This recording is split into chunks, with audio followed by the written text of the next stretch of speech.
V8 Crossfire. I want to get an exhaust clip and match it to the V6. Oh my gosh, you rip so much faster. I just watched the video, the one I did when I first got my muffler for the V6. Let's go get the back.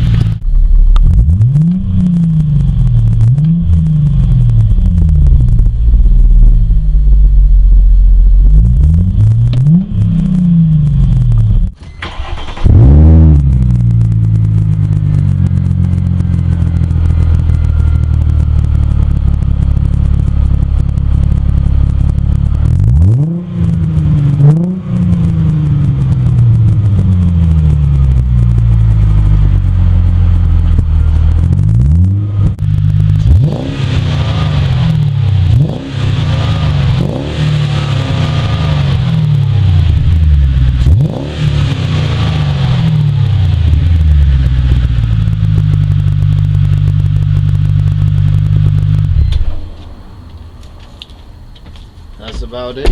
I've got some work I'm doing that I'll show you guys later with the steering wheel emblem and stuff, but yeah, I'm gonna make a mesh of the V6 and the V8, see how it sounds.